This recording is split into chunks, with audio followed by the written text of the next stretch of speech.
Hola, yo soy la doctora Alma, tu especialista en diabetes, y el día de hoy voy a platicar contigo acerca de qué es la prediabetes y cómo podemos identificarla.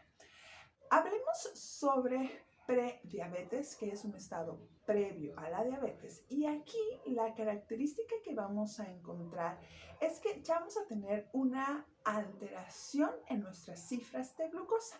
No lo suficiente como para que hablemos de diabetes, pero tampoco están dentro de los normales. Entonces, tienen unos parámetros los cuales están en un inter. Esto lo podemos encontrar como cifras de glucosa alterado en ayuno entre 101 y 125 miligramos por decilitro.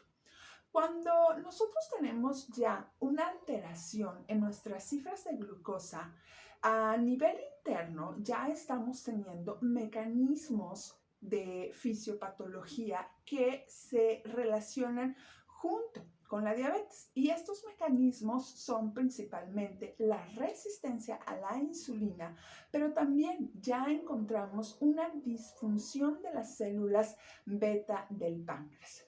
Cuando estos estados se empiezan a presentar, inclusive antes de que nosotros podamos detectar glucosas ya alteradas. Entonces, la detección de la prediabetes puede hacerse en etapas muy tempranas, tan solo con la solicitud de ciertos estudios de laboratorio. ¿Y cuáles son estos estudios con los cuales nosotros podemos diagnosticar prediabetes? Pues podemos utilizar diferentes. Uno de ellos puede ser la hemoglobina glicada, otro de ellos también puede ser la glucosa de ayuno, y también podemos encontrar la tolerancia a la glucosa con una carga de 75 gramos. Estas alteraciones nosotros las vamos a traducir en diferentes cosas. Por ejemplo, si yo tengo una glucosa en ayuno entre 101 y 125, la traducción clínica es una glucosa en ayuno alterada.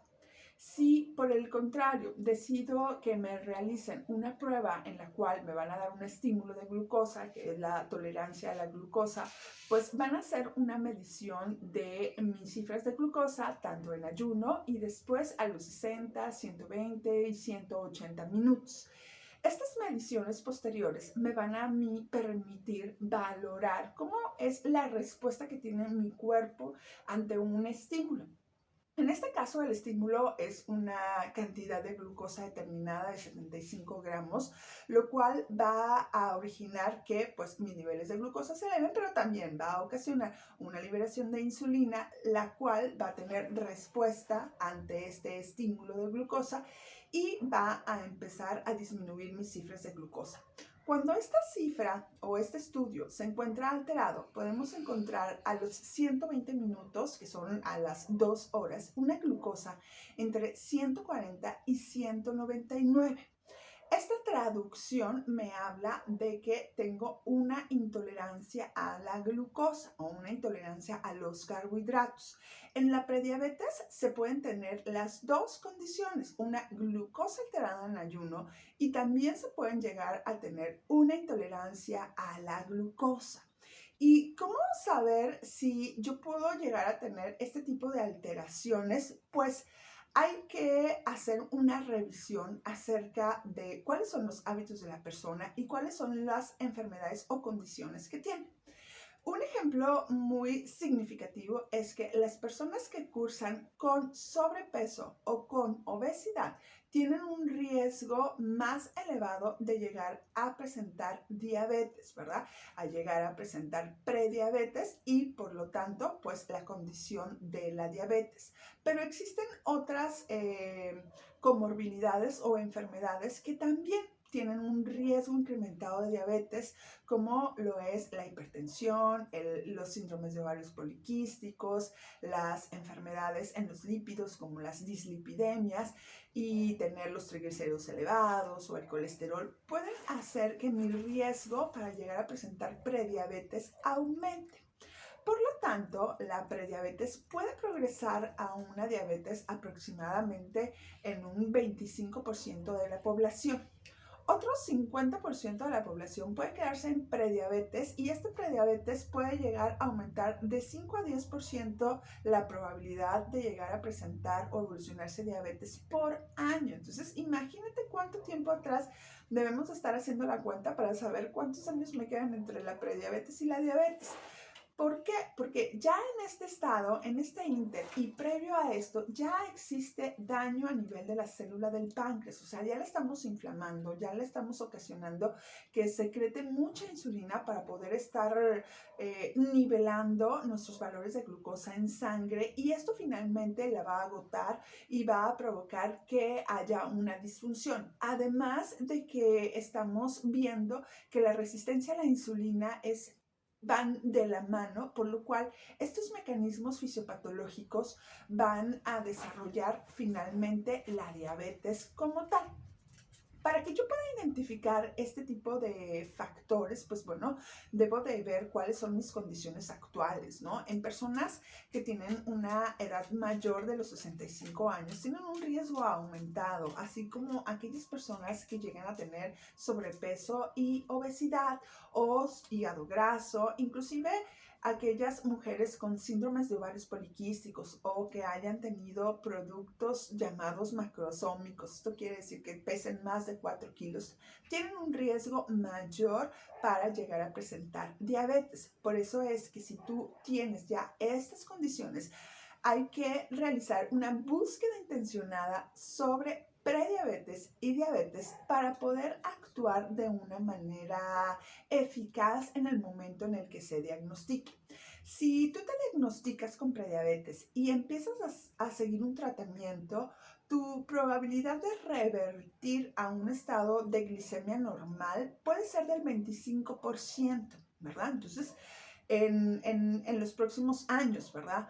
Pero esta condición inclusive puede llegar a cambiar tanto a la diabetes o te puedes quedar en un estado de prediabetes durante mucho tiempo. Sin embargo, al modificar nuestras condiciones de hábitos y de cuidados, pues sí podemos llegar a disminuir el riesgo o a retrasarlo, dependiendo también de las condiciones genéticas que cada uno de nosotros tenga, ¿no? Ya de por sí nuestra raza tiene un riesgo incrementado de diabetes, pues ahora imagínate si a este riesgo incrementado de diabetes por la raza, pues aumentamos la genética de la familia, entonces tu riesgo cada vez va a ser mayor.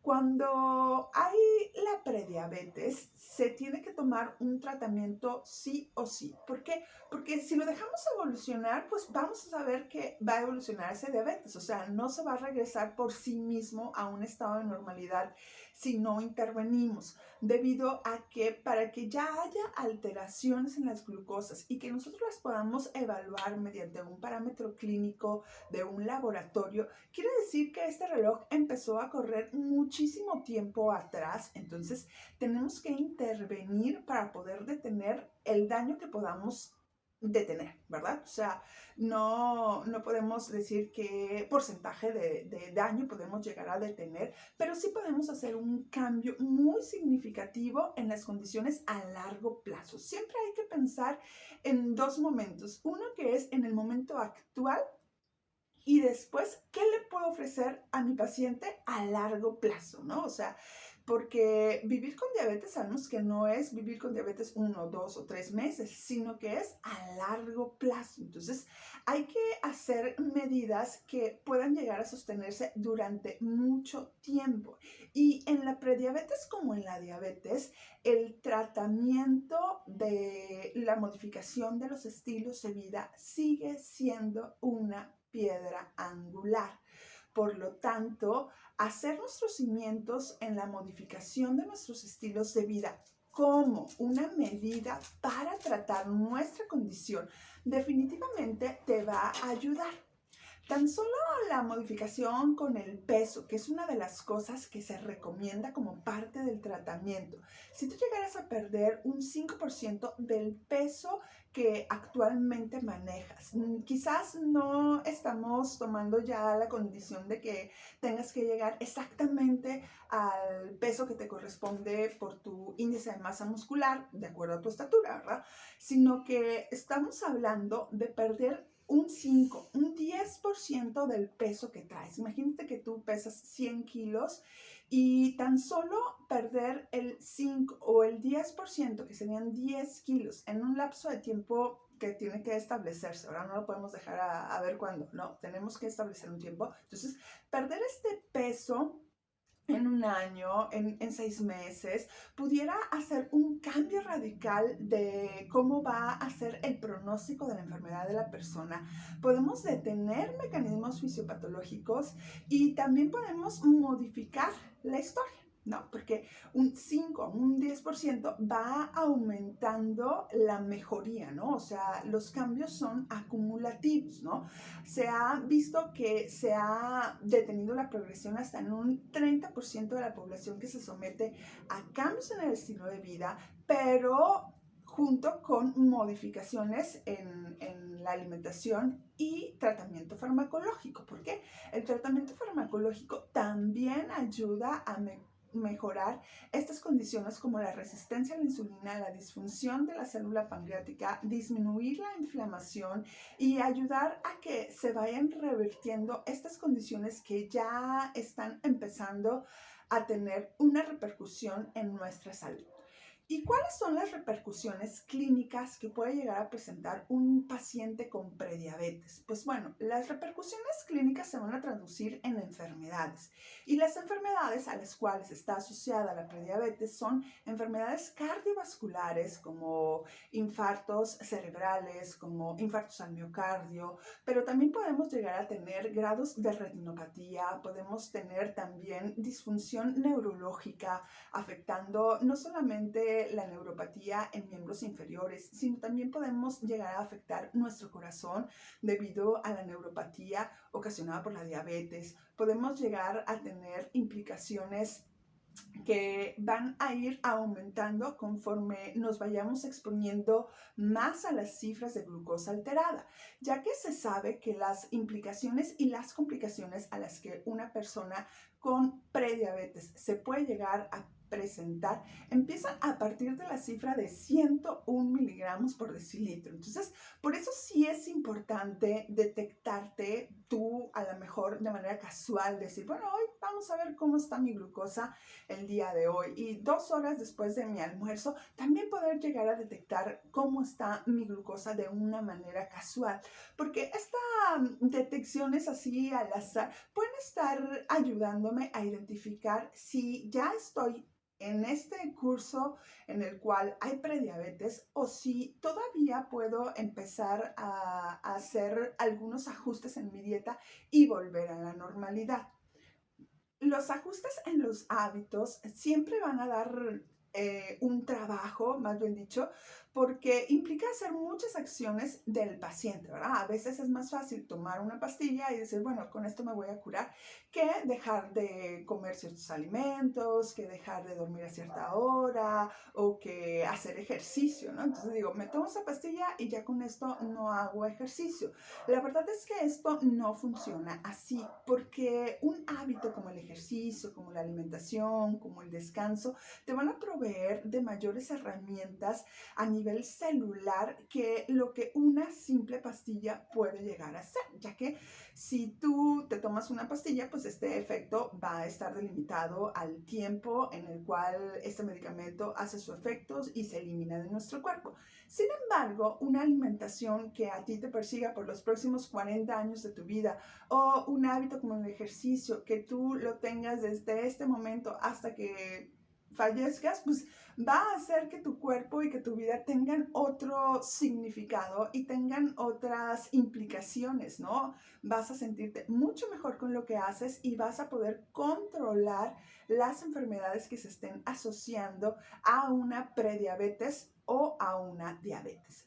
Por lo que es muy importante que si tienes algún factor de riesgo como sobrepeso, sedentarismo, no importa que a lo mejor seas delgado, pero eres muy sedentario y tienes una alimentación rica en carbohidratos, te hagas pruebas, ¿no? Una vez al año puedes estar detectando tus valores de glucosa a partir de los 35 años si no hay sobrepeso y a partir de cualquier edad si presentas sobrepeso u obesidad. Entonces, detectar nuestros valores de glucosa en ayuno nos van a permitir darnos una vista, ¿no? Solamente nos dan una vista, pero esta vista, porque es muy limitada en el tiempo, esta pequeña visión nos ayuda a poder adentrarnos a ver qué está pasando dentro de mí y cómo estoy metabolizando estos alimentos, ¿no? Entonces, esto realmente es muy importante tanto para el médico, pero debe de tener una implicación más importante para el paciente. ¿Por qué?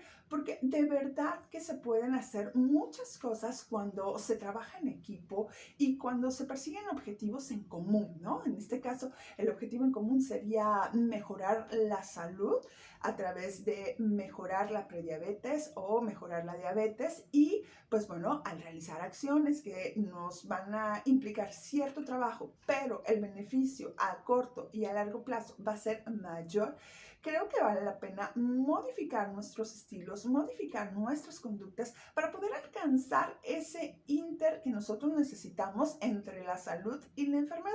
Puede haber una ventana muy grande y de verdad yo recomiendo que ustedes, pues bueno, se realicen alguna prueba de glucosa para poder evaluar cómo está su metabolismo con los carbohidratos y también evalúen sus estilos de vida, ¿no? O sea, pregúntense qué tanto están apoyando sus estilos de vida a que se presenten o no las enfermedades como la diabetes. Así que, pues hoy aprendimos acerca de la prediabetes y cómo podemos identificarla. Nos vemos en otra cápsula. Y si te gustó el contenido, por favor recomiéndalo para que podamos llegar a más personas que viven con diabetes y poder ayudar a que tengan una mejor condición de vida. Nos vemos, yo soy la doctora Alma.